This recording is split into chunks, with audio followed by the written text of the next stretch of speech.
புதுச்சேரி நூறடி சாலையில் கார் உதிரி பாகமாக கடையில் தீ விபத்து.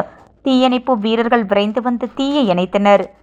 புதுச்சேரி எல்லைப்பிள்ளைச்சாவடி நூறடி சாலையில் கார் உதிரி பாகங்கள் விற்கும் கடைகள் உள்ளன. இதில் ஒரு கடையில் இன்றிரவு திடீரென தீ விபத்து ஏற்பட்டது.